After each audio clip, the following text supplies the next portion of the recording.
I was 54 when I learned that loyalty doesn't just break, it gets weaponized. It was a sharp, dry Thursday afternoon in Raleigh, 2 weeks before Christmas. Sinatra was crooning softly from the living room speaker. Claire was in the kitchen rolling out sheets of dough for her cinnamon biscotti. The house smelled like toasted sugar and nutmeg. My hands were dusted with flour from helping her. When the knock came, 3 firm raps on the front door. Before we continue, please subscribe to the channel and tell us where you store listening from. On the porch stood a courier in a brown jacket, his breath fogging in the cold. Stephen Langford. Yes. He handed me a thick, cream-colored envelope, gave a curt nod, and walked back down the steps without another word. I did not even make it to the office. I slid it open right there on the kitchen counter. The first page was stamped in block letters. The legal language was dense, but my eyes flew to the final page. Martin Keane Sepp's signature was sprawled across the bottom, blue ink, fat and arrogant, like he Sept pressed the pen too hard just to make sure I Sept feel it. Beneath that signature was the sentence that made my stomach knot. We have filed a formal referral to the Internal Revenue Service and intend to warn your clients accordingly. December in Raleigh is unpredictable, cold but rarely snowy, the kind of weather where your breath hangs in the air like unfinished thoughts. I'd left Keene Freight Systems 6 months earlier after 22 years of loyal service. 22 years of fixing Martin's mistakes while he spent Fridays on the golf course. I wasn't reckless. I'd spent a year planning my exit. I'd cashed out $280,000 from my pension to launch Langford Logistics LLC. It wasn't just a business. It was my family's legacy. Matt, my 27-year-old son, called it Dad's Comeback Tour. Erin, my daughter, hugged me and said, "About time." Claire's steady Claire never once hesitated. By Thanksgiving 2018, the numbers were solid. Q4 projected gross receivables $186,400. Monthly overhead $17,000. 2 leased trucks, fully operational. 3 anchor clients, all on net 30 terms. I'd even framed the first check, $4,860 from a Charlotte textile company, and hung it proudly in the office. So when I saw Martin's signature on that cease and desist, my first reaction wasn't fear. It was pure, clean disbelief. Martin and I went back decades. He was the boss. I was the fixer. When his dispatch system crashed during hurricane season, I rebuilt it from scratch in 48 hours. When he forgot to schedule an Asheville run, I drove overnight myself. I knew his flaws intimately, his ego, his shortcuts, but I had also believed stupidly that loyalty earned clean departures. I sat down at the kitchen table, the envelope splayed between us. Claire came over, wiping her hands on her apron. "What sets that?" "Legal packet, from Martin." She frowned, reading the first page. When she got to his signature, her jaw tightened. "He sets accusing you of fraud?" I gave a short, bitter laugh. "He sips bluffing. He sips jealous. I took clients he never cared about." The paper snapped as I folded it, an oddly sharp, dry sound that etched itself into my memory. Later that night, after dinner, I sat alone in my home office. The only light came from the Christmas tree in the corner, blinking red and green reflections across the filing cabinet. The packet sat open on the desk. Henderson and Cole, his law firm, had a reputation downtown: expensive, aggressive, merciless. The IRS referral was dated December 12, 2018. I should have called Elliot Green, the business lawyer Darren had told me about. I should have looped in my accountant. But pride is a quiet liar. For decades, I'd been the dependable man. I told myself, he's rattling the cage. He wouldn't actually follow through. I poured myself 2 fingers of Glenfiddich, leaned back in the chair and said it aloud, like a spell to banish doubt. He wouldn't set dare. I locked the envelope in the bottom drawer beneath a stack of vendor receipts, turned the key and tried to bury it.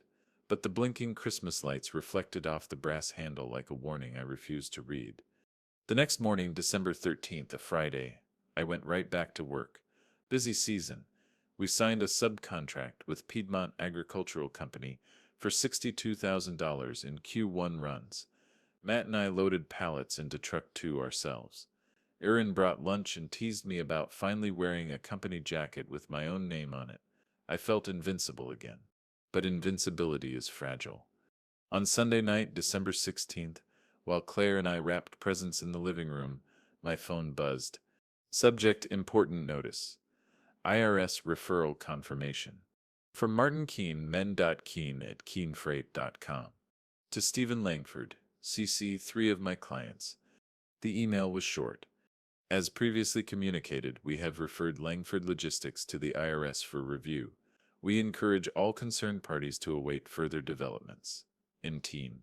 He'd actually done it. And worse, he'd copied my clients. Claire saw my face and paused mid-ribbon. What's wrong? I handed her the phone. She read the email twice, slowly. Stephen, this isn't set to bluffing. I know. She sat down beside me. The twinkling tree lights reflected in her eyes, but her expression was steady, almost eerily so. Claire never panicked. She assessed. That night, after she went to bed, I stood alone in the dark kitchen. The house was silent except for distant carolers.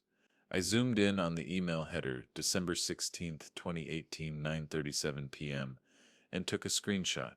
I saved it in a new folder on my desktop and, on instinct, named it Daylight. I stared out the window at the quiet street, phone cold in my hand. He wouldn't dare, I whispered again. But this time it sounded more like a plea than a statement. The truth was already unfolding, and I'd just watched the first domino fall.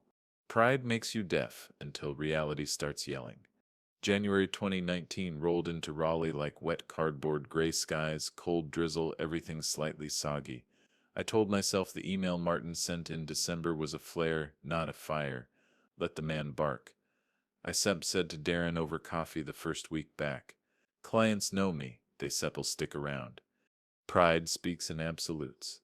Reality prefers whispers. At first, nothing seemed different. January invoices went out on schedule. Piedmont Agricultural paid their first $15,500 installment on time. My trucks ran their usual I-40 routes. Matt was learning dispatch. Erin was helping me fine-tune the client portal. Claire was cautiously optimistic. Then, late January, the first whisper arrived. I was in my office, converted spare bedroom, faux wood desk, map of North Carolina on the wall, when my assistant forwarded me a short email from a long-term contact at Carolina Textiles. Stephen, just wanted to let you know that Martin Sepp's been reaching out to some of our vendors. Nothing official, but he Sepp's saying some concerning things. We Sepps'll keep you posted. No details. Just enough to sting. By mid-February, contracts that should have renewed were suddenly under review. A $42,000 distribution agreement with a Durham ceramics wholesaler was postponed until Q3. My receivables graph, which Darren updated every Monday, started to flatten. I remember standing in my garage on a damp Tuesday evening, February 19th, watching rain drip off the truck mirrors when Darren called. His voice was tight. Steve, Piedmont Set's payment is late. How late? 5 days, net 30. They Sepp never missed before. I closed my eyes. They spooked. Yeah. The knife wasn't sharp yet. It was slow. Pressing in little by little. I didn't tell Claire, not at first. Pride told me it would blow over. That Martin was playing small ball gossip, nothing that could touch hard contracts. I held that illusion until early March, when the Langford Logistics checking account dipped below $15,000. That number wasn't random. 15 grand was our safety floor, the buffer between stable and scramble. Seeing it breached was like watching a trusted bridge crack in slow motion. March 9th was a Friday. Claire made steak frites for dinner, the good kind with rosemary butter. Matt was home. Erin too. Laughter filled the house, but I wasn't present. I was staring at the corner of the table, replaying numbers in my head. Halfway through the meal, Claire put her fork down. Stephen, talk. I tried to smile it off. It Sepp's just a slow quarter. Done set, she said gently. Not with me. The dam broke. I told them everything. The whispers, the delayed contracts, Piedmont's late payment, the account dipping under the floor. Erin leaned forward, analytical. Matt swore under his breath. Claire just listened, her hands folded neatly, eyes unwavering. When I finished, she spoke quietly but with surgical precision. You can outweight this. You have to outthink him. She was right, of course, but at that table, surrounded by my family, I realized how much of this was my fault. Pride had made me slow. Pride had told me to ignore the packet, the email, the whispers. Pride had convinced me I could win a shadow war by standing still. After dinner, Matt and I stood in the garage, the trucks lined up like silent sentinels. It was raining again. He leaned against the wall, arms crossed. Dad, we need to hit back. Hard, take him to court, send letters, something. I shook my head. Not yet. Why? He sets bleeding us. Because, I said slowly, we don't swing wildly. We build the case. If I move too fast, I look desperate. He wants that. Matt muttered something about old school pride and stormed back inside. I stayed there a long time, listening to the rain tap against the trucks, each drop sounding like a ticking clock. By April, the situation was undeniable. 2 clients had paused contracts indefinitely. One, Carolina Textiles, called to say, "We're just going to wait until this IRS thing clears up, Stephen. You understand." I understood. Martin's slow knife was working. Receivables dipped to $11,480 by April 22nd. Payroll hit tight margins. Aaron quietly suggested we consider a bridge loan. Matt wanted to launch a PR counteroffensive. Darren warned that Piedmont's $62,000 contract might be next. I started to keep folders, digital and physical, labeled by client, month, and issue. Every postponed contract, every delayed payment, every email hinting at concerns. Not to act yet, but to remember, to see the slow knife for what it was. The breaking point came May 4th, Saturday night. Claire found me sitting in the dark at the dining table, receipts and invoices spread like playing cards. She didn't say anything. She just put a cup of tea next to me and sat down. "You Endart Superman," she said softly. I laughed without humor. "Feels like I sitch him failing at being Clark Kent, too." She reached over, tapped the pile of folders. "Then stop pretending you can outrun him. Start planning." Outside, a storm rolled in. Lightning cracked against the Raleigh sky and thunder rumbled through the house. Pride wouldn't seize me. A plan might. I stared at the tea, the folders, the storm, and for the first time since December, I admitted the truth to myself. Martin wasn't going away, and neither could I. Betrayal forces clarity. Spring rain came early that year in Raleigh, thick, gray, relentless. It was the kind of rain that coated the streets in a dull sheen and made the air smell like wet mulch. By late May, I had finally stopped lying to myself. The whispers weren't passing rumors, they were a strategy. Martin's strategy. Darren called me on a Thursday afternoon, May 23rd. "You free for coffee tomorrow?" "I want you to meet someone," he said. "Who?" "Elliot Green. Business lawyer, quiet guy. Surgical brain, you still want him?" We met at Jabala Coffee on Hillsborough Street the next morning. Rain pattered on the sidewalk, and steam curled from the open mugs between us. Darren sat to my left, Elliot across from me.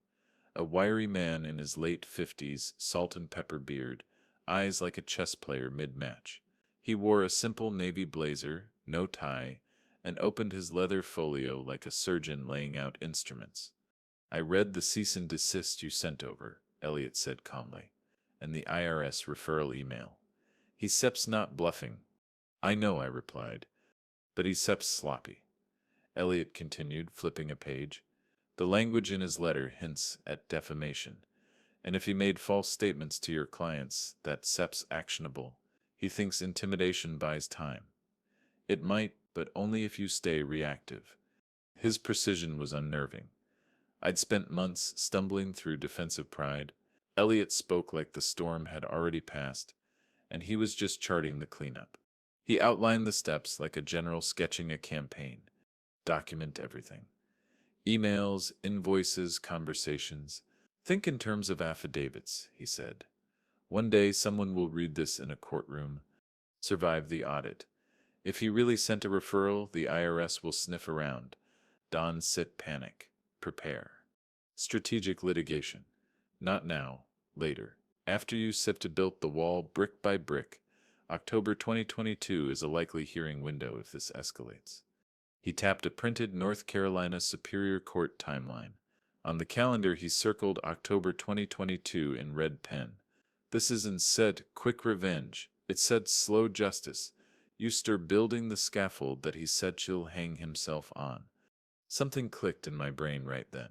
Pride had blurred my vision for months. Elliot's plan focused it like a lens. That weekend, I cleared the garage. Claire helped me set up folding tables along the walls. We bought 4 heavy-duty file cabinets from Office Depot and labeled them with masking tape. Contracts, receivables, correspondence, miscellaneous. Matt and Aaron helped lug boxes inside. Matt grumbled, "Feels like we start building a bunker." I looked at the growing stacks of folders. "No, son, we start building a record." By June 5th, the rain still hadn't stopped. Every night after dinner, I'd head into the garage, brew black coffee, and start sorting. Piedmont's delayed payments went into a red folder. Carolina Textiles hesitation emails into blue. Darren dropped off bank statements highlighting deposits and shortfalls. Claire would poke her head in sometimes. "You coming to bed?" "In a bit," I'd say, and she'd nod because she knew I wasn't escaping anymore. I was digging in. Mid-June brought the first real family strategy night. We sat around the dining table on June 16th, papers spread out, laptops open. The rain drummed against the windows. Matt leaned forward, fiery as ever. "We should sue him now. He sets slandering you to clients. Hit him where it hurts." Erin shook her head. "Lawsuits take time, Matt, and money. If the IRS is involved, Dad has to survive that first." She was right. An IRS audit, if triggered, could take 6 to 12 months. Surviving it cleanly would not only clear our name but flip Martin's weapon back at him. Claire cut through the noise. She didn't raise her voice. She didn't need to. "We don't start fights," she said. Looking at each of us in turn, "we finish them right." Silence followed. The kind of silence that hardens resolve. The next morning, June 17th, Elliot sent me a checklist. IRS compliance review prep. 3 months. Client affidavits and contract history. Rolling basis. Defamation evidence log. Immediate start. I printed it out, slid it into a plastic sleeve, and pinned it to the corkboard above the garage tables. That board would become our war map. Over the following weeks, the garage transformed into what Aaron jokingly called Langford Logistics HQ. 3-ring binders multiplied. Darren came by twice a week to reconcile spreadsheets. Matt installed a whiteboard with timelines. Claire stocked a mini fridge with water bottles and sandwiches because she knew how I got when I locked into a mission. Elliot checked in periodically, his emails always surgical, never emotional. "If he lied, Stephen, we still hang him with his own rope. But the rope needs to be sturdy."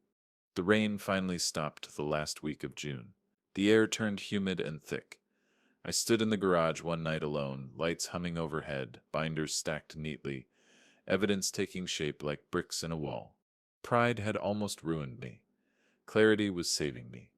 Before shutting off the lights, I glanced at the corkboard.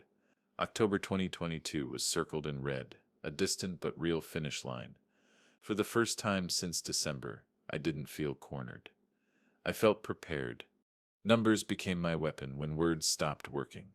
By the start of 2020, Raleigh winter had that sharp blue sky chill that makes the mornings bite at your fingers.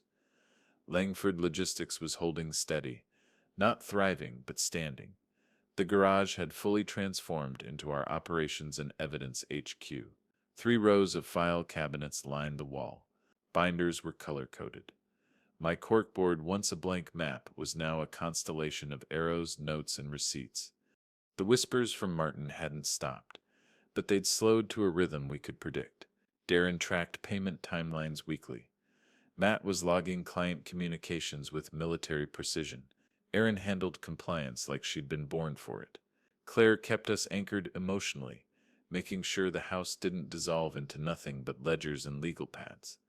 January 12th, 2020.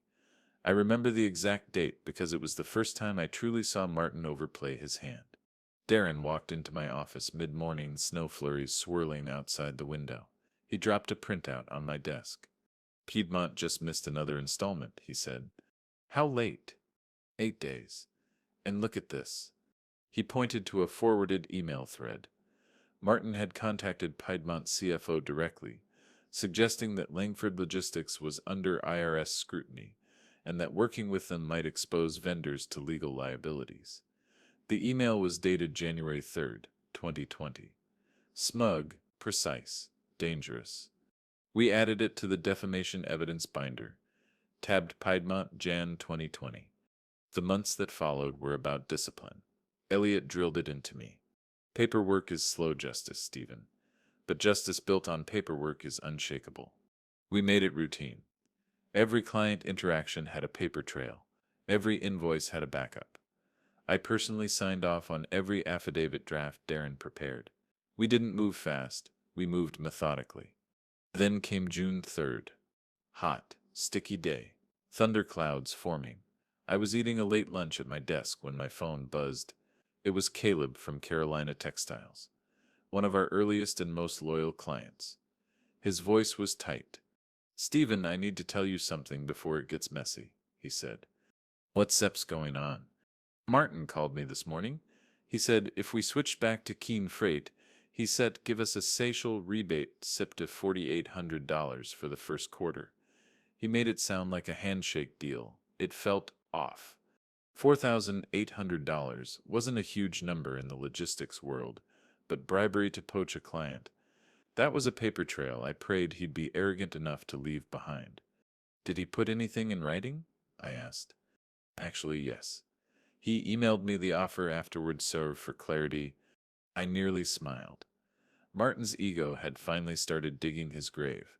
Caleb forwarded me the email within the hour. It was astonishingly blatant. As discussed, Carolina Textiles will receive a $4,800 Q1 rebate upon transferring their Q3 shipping contract back to Keane Freight. Consider this a goodwill gesture between old partners. He sat and signed it himself. Full name Martin Keane. Caleb, bless him, agreed to sign a notarized affidavit that afternoon stating exactly what happened. I drove to his office myself, Raleigh's Industrial Park off Capitol Boulevard, documents in hand. He signed it in front of a notary at 3:42 p.m. I remember because I underlined the time on my copy.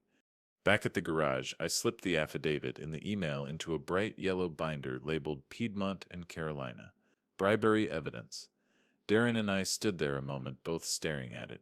The rain started outside right then, thunder cracking. This, Darren said, tapping the binder, is going to matter. From that point on, the ledger became our language. Not just financial ledgers, evidence ledgers. Every bribe, every defamation email, every client affidavit was cataloged with date, time, and verification.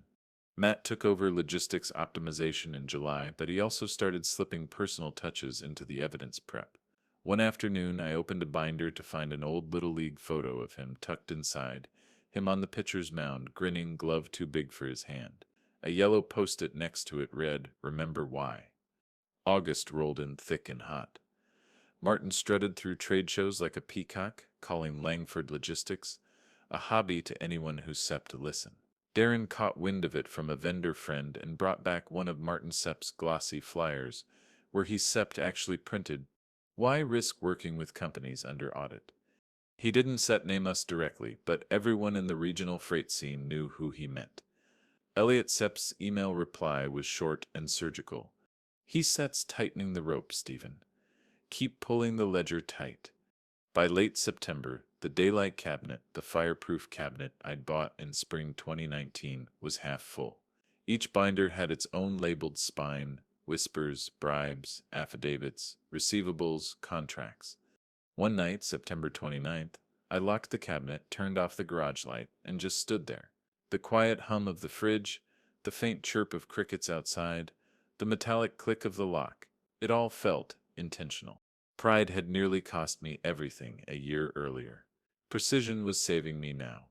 The ledger didn't lie, and soon it would speak louder than Martin ever could. Summer heat makes lies stink. By July 2020, Raleigh was drowning in humidity, the kind that sticks to your skin and makes paper curl at the edges. The garage turned war room smelled like old receipts, coffee, and determination. Every evening I'd open the side door to let the thick air out, and the cicadas would scream like they were announcing the next act. The bribery affidavit from Caleb had become the quiet centerpiece of our evidence. Elliot was clear, this is real leverage. If he tries to drag you into court first, this goes straight to the judge. Martin didn't know about it yet, but his behavior told me he was starting to sweat. July 14th was the day the first real crack showed. I was at our Raleigh distribution office checking in on a late delivery when Sharon, one of our dispatchers, walked over holding a printed email. Her face said everything. "This just came through," she whispered, handing it to me. The email was from a regional broker Martin had worked with years ago. Martin forwarded this to me by accident. I thought you should see it. Below that was the forwarded message. Martin to a private mailing list of 5 clients, including 2 of mine. Latest intel: Langford Logistics is still under IRS investigation. Audit phase underway. I advise holding payments until their legal status clears. It was dated July 13th, 2020, 8:14 p.m. I read it 3 times. The wording was deliberate. Audit phase underway was a calculated lie. We hadn't even received official notice from the IRS yet. He wasn't reporting facts. He was manufacturing fear. I folded the email slowly, slipped it into a plastic sleeve, and handed it to Sharon. Print 3 copies. One for Darren, one for Elliot, one for the binder. She nodded, eyes wide. That night, Elliot Sepp's reply was surgical as always. "This is defamation per se, Stephen. Written, distributed, knowingly false. Preserve every header. This is gold." We added the email to the Whispers binder, tab July 2020. The garage light reflected off the plastic sleeve like a signal flare. Meanwhile, the financial pressure was reaching a breaking point. 2 clients froze payments, citing due diligence. Piedmont held back $38,600. Carolina Textiles paused an entire contract worth $74,000. Receivables lagged. Operating cash dropped below $9,200 by July 22nd. I remember that day vividly. I sat in my truck outside the Piedmont office, engine off, sweating through my shirt. The steering wheel was hot to the touch. Claire called. "Talk to me," she said. "It's Set's bad," I admitted. "How bad?" I stared at the numbers on my notepad. "Payroll slips next week. We sep short." For the first time, I felt the panic creep in like heat through the windshield. That evening, Darren came over. We sat at the kitchen table with spreadsheets, invoices, and Claire's iced tea sweating on the coasters. "You could take the bridge loan," Darren said. "Predatory rates," I replied. "You could let Matt skip payroll this cycle." He said to refuse. The truth was, I was cornered. July 28th was the breaking point. A consultant from an out-of-state logistics firm emailed me and offered to buy out Langford Logistics core contracts at 30 cents on the dollar. It was a vulture deal. He was betting on desperation. I almost said yes. For 5 whole minutes, sitting alone at my desk at 11:47 p.m., staring at that email, I nearly convinced myself that surrender was strategy. Then Claire walked in, robe tied, hair down, eyes sharp. She saw the email on the screen. "No," she said simply. "Claire, we set her." She raised a hand. "No. You don't give away what we built because he set's scared. You hold the line, Stephen, or there set's no point to any of this." She walked back to bed. I stared at the screen, then deleted the email. That moment changed me. Pride had blinded me before. Panic almost broke me now. But clarity, hers, cut through both. August came blazing in.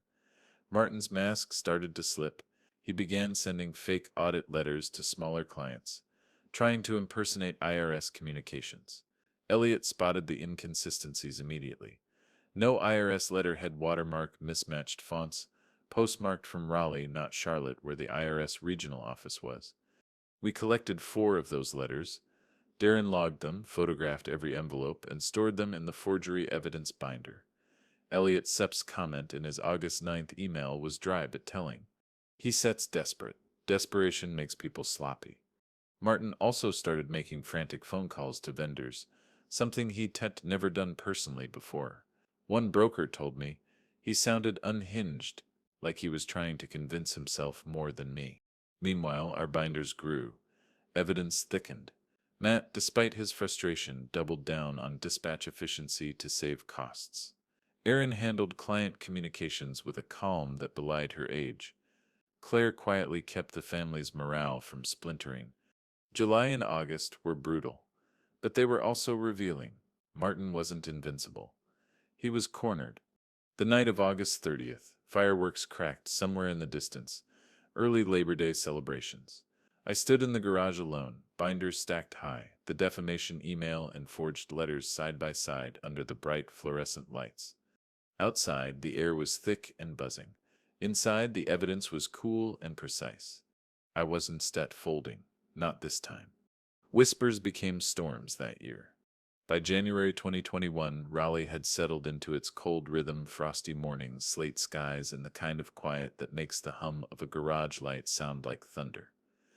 My business wasn't collapsing anymore. It was holding a defensive line, one affidavit and ledger entry at a time. The chaos of 2020 had hardened into strategy. Martin hadn't stopped, but something had shifted.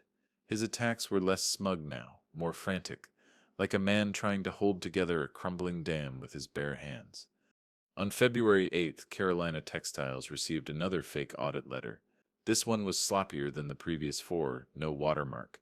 The IRS address was misspelled, and the postmark was from a Raleigh zip code again. Their operations manager, Trina, called me directly.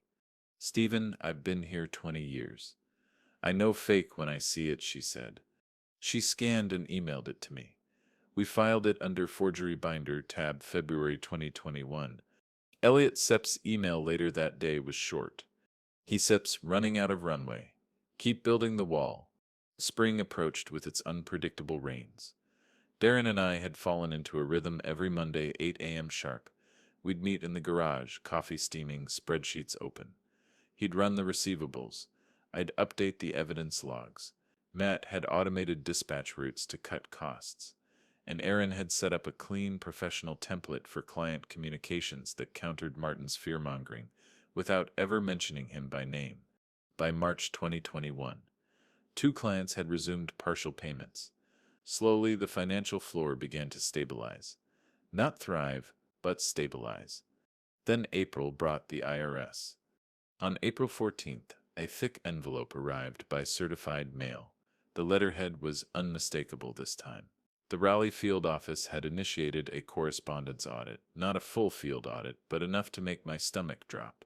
It was a direct result of Martin's 2018 referral. 3 years of simmering lies had finally boiled into a bureaucratic test. Angela Ruiz, the IRS agent assigned, was listed on the contact sheet. Angela Ruiz, Internal Revenue Service, Small Business Self-Employed Division. I circled her name. Elliot called that afternoon. "This is it, Stephen. This is where your discipline pays off." Dawn set panic. We set been building for this moment for 2 years. The audit packet requested documentation for tax years 2018, 2019, and 2020. Every invoice, bank record, subcontractor agreement, W-9, payroll summary, and expense sheet. Due date, June 15th, 2021. That night, the garage became a war room in the truest sense. We dragged out every binder, spread receipts across tables, and set up labeled piles by year. Erin created a color-coded spreadsheet cross-referencing every line item with the corresponding binder tab. Matt worked the printer and scanner until 2 a.m. Darren triple-checked numbers against QuickBooks. Claire brought coffee and sandwiches, her quiet presence the backbone of the room. For weeks, this was our life. Every night, after work hours, after dinner, we were out there. The fluorescent lights buzzing, the sound of paper flipping, the occasional exhale when a tricky receipt matched perfectly. By June 10th, 5 days before the deadline, we had assembled 4 complete audit binders, each with section dividers, exhibit tabs, and a printed index. Elliot reviewed them personally. This is cleaner than half the corporate audits I've seen, he said, half impressed, half relieved. On June 14th, I hand-delivered the packet to the IRS Raleigh field office on New Bern Avenue. I remember the heat hitting my face as I stepped out of the car. The binders were heavy in my arms, the weight of 3 years of my life condensed into paper and tabs. I handed them to the clerk, signed the intake form, and walked back to the parking lot, feeling strangely calm. Angela Ruiz called 3 weeks later, July 6th, to schedule a follow-up phone interview. Her voice was clear, neutral, efficient. Mr. Langford, ISEF reviewed the documentation. ISEF's thorough. ISEF still have additional questions, but everything appears to be in order so far. After the call, I sat in the garage alone, phone still in my hand, listening to cicadas outside. For the first time since December 2018, I exhaled fully. Meanwhile, Martin Sepp's power was waning. His forged letters became rarer. His calls to vendors, once smug, now sounded desperate according to people who forwarded me recordings. One broker confided, "He Sepp's off, Stephen." Like he Sepp's losing control. Still, we didn't relax. Autumn brought longer nights and with them more preparation. On November 19th, 2021, at 11:42 p.m., the last affidavit in our daylight cabinet was signed, a notarized statement from a mid-level broker detailing Martin's lies about the IRS to justify delayed payments back in 2019. 4 years of poison documented on a single sheet of paper. I remember locking the cabinet that night. The garage hummed with the sound of the old fridge, a soft, steady rhythm. Claire was asleep. The house was quiet. I rested my hand on the cold metal cabinet door and whispered, "Almost." Martin had started this storm, but we had learned to build walls in the rain. The long autumn of preparation was nearly over. I wore my father's watch into Wake County Superior Court. It was October 12th, 2022, a crisp Wednesday morning in Raleigh, the kind of autumn day that slices the air clean. The courthouse on Salisbury Street stood like a stone sentinel, indifferent to the storm that had brewed for 4 long years. Claire squeezed my hand before we went through security, her eyes calm but fierce. She'd been my anchor through pride, panic, and preparation. Martin was already inside when we entered courtroom 4B. He stood near his attorney, smug at first glance, pressed gray suit, that same practiced half-smile he used when he thought he was 2 steps ahead. But underneath I saw it, the slight tremor in his hand when he adjusted his tie, desperation wrapped in silk. This was a preliminary injunction hearing, not the full trial, but the stakes were enormous. Martin had filed a motion in September claiming Langford Logistics was engaged in ongoing fraudulent practices, asking the court to freeze our accounts and halt operations. Elliot had countered with our mountain of evidence, affidavits, ledgers, and, crucially, Angela Ruiz's IRS audit testimony. The gallery was sparsely populated. Some vendors, a couple of journalists from the Raleigh Business Ledger, and a few curious onlookers. To me, though, it felt like the entire city was watching. Elliot leaned in as we sat down. "This is where 4 years of patience pays off," he whispered. Judge Marianne Feldman, a seasoned Superior Court judge known for her no-nonsense approach, entered at 9 a.m. sharp. Langford Logistics versus Keane Freight Systems, the clerk called. We rose, then sat. Martin Sepp's attorney opened aggressively. "Your Honor, my client has brought forward credible information indicating Mr. Langford Sepp's business operates under fraudulent pretenses and that the IRS is actively investigating these activities. We request immediate injunctive relief to protect vendors and clients from further harm." I kept my eyes on the table, hands folded. Elliot didn't flinch. When it was our turn, he rose slowly, like a man with all the time in the world. "Your Honor," Elliot began, "my client has been subjected to a 4-year campaign of defamatory whispers, forged audit letters, and baseless legal intimidation. We will demonstrate today that not only are these claims false, but the IRS itself has closed its investigation with no changes, fully exonerating Langford Logistics." The first act of the day was Martin's testimony. He strutted to the stand like he was giving a TED Talk. His voice was smooth at first. "I've worked in logistics for 30 years, he said, looking directly at the judge. I raised concerns because I believed Mr. Langford's business practices were irregular. I merely wanted to protect the industry. Elliot let him talk. He even let him smile. And then he began the dismantling. Mr. Keane, Elliot said, pacing slowly, do you recall sending an email on July 13th, 2020, at 8:14 p.m., stating that Langford Logistics was under IRS audit? Martin hesitated. I may have sent informational communications. Elliot slid the printed email into the evidence folder. Exhibit 14. That is your email, is it not? Yes. And at that time, Mr. Keane, was there any active IRS audit of Langford Logistics? Martin shifted. I believe there would be. But there wasn't set. Correct. He exhaled through his nose. No, there wasn't set. Elliot turned to the judge. Defamation. Plain and simple. He wasn't done. One by one, he walked Martin through every piece of evidence. The $4,800 bribery email from June 3, 2020. The forged audit letters.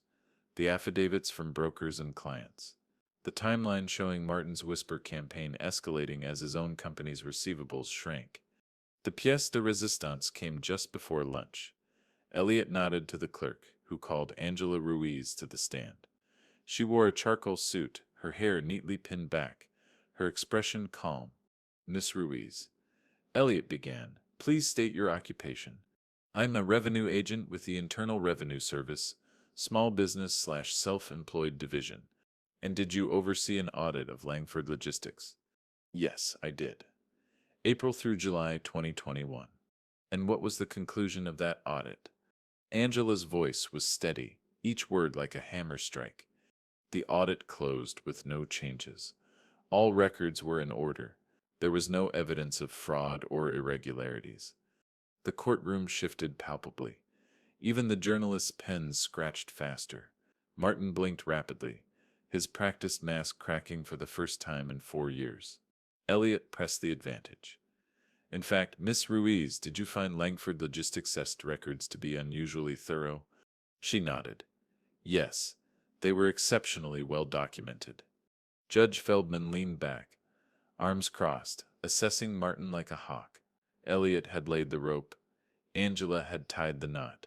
Now all that was left was to let Martin hang himself. Martin's attorney tried to salvage it with redirect, but the damage was irreversible. Martin contradicted himself twice under pressure. At one point, he tried to imply Angela had missed things, and the judge shot him a glare that could have frozen lava. By 2:45 p.m., Elliot delivered his closing like a scalpel.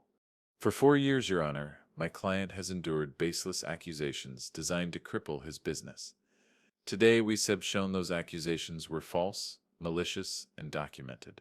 The truth was always there. It just needed a courtroom to speak. Judge Feldman Sepp's ruling was succinct. Motion for injunction denied. Keane Freight Sip's claims are unsubstantiated. This court finds no credible evidence of fraud on the part of Langford Logistics. Costs to be borne by the plaintiff. The gavel dropped at 3:12 p.m. 4 years of patience snapped into focus in that single sound. Martin stood frozen, his attorney whispering urgently to him. Claire reached over and gripped my hand. Darren exhaled audibly. Matt punched the air quietly. Erin had tears in her eyes. Angela Ruiz walked past me as she left the courtroom. She gave a single professional nod. I nodded back. She didn't need to say anything. The facts had spoken for her. Outside the courthouse, the October sun hit my face like a benediction. Reporters swarmed Elliot, but I hung back with Claire on the steps. 4 years earlier, I'd muttered he wouldn't dare under Christmas tree lights. Today, I'd watched him dare and lose in a room built for truth. The courtroom had turned, and with it, everything else. The morning after was eerily still. October 13th, 2022. Raleigh woke under a pale gold sky, the kind that usually means a storm has passed, but the ground hasn't quite accepted it yet. I stood at the kitchen sink with a cup of black coffee, staring out at the backyard. The air smelled clean, almost too clean, like the world had been scrubbed overnight. The courtroom victory the day before hadn't fully landed yet. My body felt like it had been through a prize fight, nerves frayed, adrenaline spent, every muscle both exhausted and buzzing. Claire shuffled in wearing her robe, kissed my shoulder, and said softly, "It sets over, Stephen." But I knew better. Legal battles end with gavels, psychological wars end with silence. At 8:17 a.m., my phone buzzed. A notification from Piedmont Agricultural Company. H transfer $38,600. Received. The frozen receivables from 2020 finally released less than 24 hours after the judge's ruling. I stared at the screen a long moment before handing it to Claire. Her eyes welled up. "They believed you," she whispered. By noon, Carolina Textiles followed suit. $148,800 cleared into our account, representing 2 years of escrowed payments and interest. Darren texted me a screenshot of the incoming transactions with nothing but 3 fist emojis. That afternoon, Elliot called. "They sept crumbling, Stephen," he said. "Martin Sepp's leverage was the illusion of your guilt. That illusion Sepp's gone." He wasn't exaggerating. Within 48 hours of the injunction denial, 3 clients that had paused indefinitely reached out to resume contracts. One even apologized, saying, "We just didn't want to be caught in legal crossfire." The sound of those words didn't sting. They landed like closure. October 15th was a Saturday. Claire and I were at the kitchen table going over the revived contracts, when Matt walked in holding a manila envelope. "This came by courier," he said, handing it to me. The return address was Keane Freight Systems. Inside, a typed, unsigned settlement offer. Martin proposed a mutual disengagement, suggesting both parties cease hostilities and agree not to pursue further legal action. He even offered a modest lump sum payment of $60,000 to avoid further expenses. I laughed. Not a joyous laugh. A tired, disbelieving laugh. Claire looked over the offer, brow furrowed. "He really thinks this is how it ends?" Martin still didn't get it. This wasn't a game of leverage anymore. It was the slow collapse of an empire built on fear, and the walls were falling inward. I folded the offer neatly, slid it back into the envelope, and placed it on the kitchen counter. That night, I sat alone in the garage. The fluorescent lights hummed softly. The daylight cabinet stood against the wall, binders lined up like soldiers who'd just returned from war. I opened the cabinet, pulled out the Whispers binder, and flipped to the July 2020 tab. The defamation email, Martin's original slow knife. I remembered sitting in my truck that summer, sweating, broke, unsure if I could keep payroll afloat. That email had felt like the beginning of the end. Now it looked more like the first crack in Martin's armor. Outside, the October air was cool. Leaves scraped across the driveway. At 10:04 p.m., I walked back into the kitchen, grabbed the envelope with Martin's settlement offer, and went out to the fire pit behind the house. The sky was clear, the stars sharp. Claire joined me, wrapping a blanket around her shoulders. "Sure about this?" she asked. "Absolutely," I said. I lit the corner of the envelope. The flames caught quickly, curling the paper in on itself, blackening the edges. We watched in silence as the offer turned to ash, glowing briefly before collapsing into the pit. Victory wasn't in the offer. It was in the truth that had finally been laid bare for everyone to see. By the end of October, Langford Logistics was back to full operational flow. The $187,400 in previously frozen receivables had cleared completely. 2 new contracts came through in the final week, both referrals from clients impressed by how we'd weathered the storm. Martin, on the other hand, went silent. No calls, no letters, no more forged audits, just a slow, quiet withdrawal from the field he'd once dominated with arrogance. His empire didn't explode. It eroded, one piece of evidence, one courtroom blow, one burnt envelope at a time. Empires rarely end with fanfare. They end with silence. Revenge is in net rage. That's arithmetic. November in Raleigh has a way of sneaking up on you.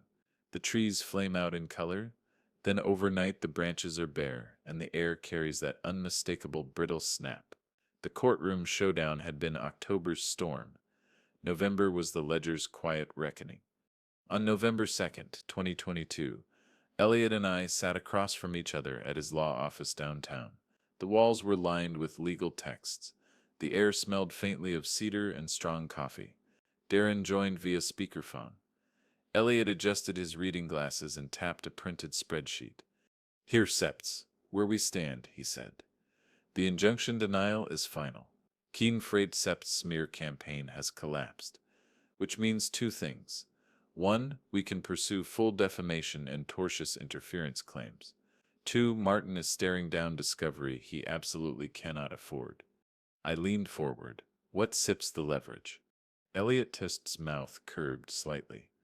Arithmetic. He flipped through a packet. Line by line, Darren had calculated the financial damages Martin Sip's smear campaign had caused. $187,400 in delayed receivables now recovered, but with interest calculations pending. $96,300 in lost contracts between 2019 and 2021 due to documented defamation. $48,000 in legal and compliance costs tied directly to rebutting forged audits. $31,500 in bridge expenses to sustain payroll during payment freezes.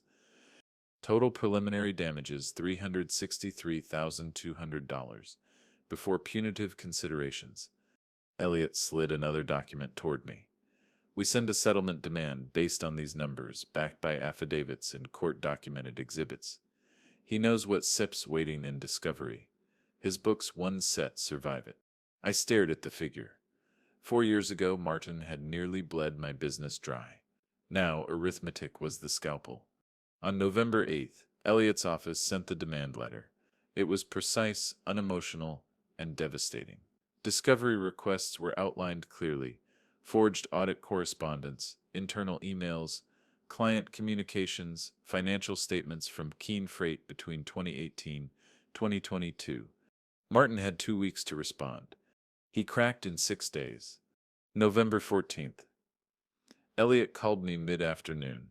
He wants to settle, Elliot said, almost casually. My stomach tightened. Terms. 6 figures. Printed apology in the Raleigh Business Ledger. Confidentiality clauses standard. He knows he Sep's cornered. That evening I drove home under a bruised orange sunset, windows cracked to let the cold air in. Claire was waiting at the kitchen table with tea. I told her the news. She didn't cheer, she just nodded slowly, like someone watching the last stone slide into place on a wall that took years to build. The next day, November 15th, we met at Elliot's office again. Martin arrived 15 minutes late, looking deflated in a way I'd never seen before. His suit was still pressed, but his confidence was threadbare. He avoided my eyes as we sat around the polished conference table. Elliot laid the documents out with quiet precision. These are the terms. This is the number. This is the apology. You can sign today and end this, or you can face discovery. Martin didn't bluster this time. He didn't smirk. He read the papers slowly, his jaw working like he was chewing on his own pride.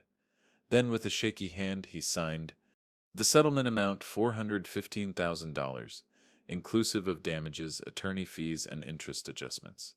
Payable within 30 business days. The apology letter, drafted, approved, and scheduled for publication on November 21st, 2022. I didn't gloat. I didn't need to. Arithmetic had done the work for me. November 21st. The apology ran on page 3 of the Raleigh Business Ledger. Keane Freight Systems and Martin Keane regret statements made regarding Langford Logistics. We acknowledge that these statements were false, and we apologize for any harm caused to Langford Logistics, its clients, and its reputation. It was clinical, public, permanent. Matt texted me a picture of the newspaper at 6:43 a.m. with the caption, "Look who finally told the truth." That same morning, I walked into First Carolina Bank with the settlement check in my jacket pocket. The air was sharp, the sky clear. The teller processed the deposit without realizing she was witnessing the final step of a 4-year war. The check slid through the machine with a satisfying mechanical hum. Outside the bank, I stopped on the sidewalk. Cars moved past, leaves skittered along the curb. Life went on. But for me, something quiet and monumental had shifted. This wasn't the dramatic, fiery revenge story people fantasize about. It was math, discipline, patience. Every receipt, every affidavit, every sleepless night in the garage had added up to this moment. Arithmetic revenge. Claire met me for lunch afterward. She reached across the table, squeezed my hand, and said, "You got it all back." I shook my head. "No, we built it back. That sip's different." Martin's empire hadn't just fallen. It had been measured, documented, and dismantled piece by piece until there was nothing left to hold up the lie. Revenge wasn't a scream, it was a ledger balanced to the penny. At 58, I stopped at the old yard fence. It was December 3rd, 2022, a cold Saturday morning in Raleigh. The sky was the color of steel, and frost clung to the edges of the chain-link fence behind the Langford logistics yard. I parked my truck by the gate and walked slowly along the perimeter. The trucks were lined up in perfect rows, engines still, gleaming faintly in the pale light. It was quiet, so quiet that the sound of my boots crunching on gravel echoed back at me. 4 years earlier, this fence had felt like a boundary between me and everything I wanted to build. Now it felt like a line I had finally crossed. I reached into my pocket and pulled out the spare yard key, the one I used to keep on my ring back when every locked gate felt like a question mark. I ran my thumb over the worn metal, remembering every moment of doubt, every night spent in the garage, every whispered lie Martin had thrown like shrapnel. Martin's settlement check had cleared on November 28th. The apology letter had made its rounds through the business community. Vendors who'd once hesitated were now openly supportive. Contracts were not just stable, they were thriving. For the first time since 2018, Langford Logistics wasn't defending itself. It was growing. Matt had just signed a new 5-year contract with Piedmont Agricultural worth $1.2 million. Aaron was heading negotiations with a distribution cooperative in Charlotte. Darren had helped us restructure our cash flow so that 2023 would start not just in the black, but with enough reserves to expand. Claire had already started talking about a proper vacation, the first real one we'd take in years. But before any of that, I needed this moment alone. I walked to the far corner of the fence, the same spot where in December 2018, I'd stood staring out at the empty lot, wondering if I'd just made the biggest mistake of my life. The air then had been heavy with uncertainty. Now it was cold, clear, and clean. I hooked the spare key onto the fence and let it hang there. A quiet marker, not of defeat, of passage. I whispered, "You didn't net fire me, Martin. You freed me." The words left my mouth like smoke in the cold air. For years I'd let his betrayal define the battlefield. Every reaction, every late-night plan, every ledger entry had been built in response to what he'd done. But standing there by that fence, I realized the war had ended not with his downfall, but with my clarity. He hadn't taken anything from me. He'd simply shown me exactly where my lines were. December rolled forward gently. On December 14th, the staff gathered in the office for our end-of-year meeting. Darren gave a dry but heartfelt financial summary. Matt made a joke about how we'd finally paid off the great IRS drama. Aaron brought in homemade cookies shaped like tiny trucks. Claire stood in the corner, watching with a smile that could have melted the frost outside. I gave a short speech. Not a grand one, just a simple reflection. We started this company with nothing but determination, a pension, and some stubbornness, I said. We endured lies, storms, and courtroom fights, but we held the line. And because of that, we're still here, stronger than before. The room erupted in applause, but for me the sound was distant, almost like an echo. My eyes had drifted to the framed first check on the wall, the $4,860 invoice from that Charlotte textile company. 4 years ago, it had been a symbol of hope. Now it was a reminder of just how far we'd come. Later that night, Claire and I sat on the back porch, wrapped in blankets, sipping wine. The air was sharp, stars scattered clear above. She leaned her head against my shoulder. "You did it," she said softly. "We did it," I corrected. There was no grand epiphany, no swelling music, no cinematic final blow, just the quiet understanding that legacies aren't built on moments, they're built on lines drawn, crossed, and held. Langford Logistics had survived betrayal, whispers, audits, and courtroom battles. It had survived Martin Keane. More importantly, so had I.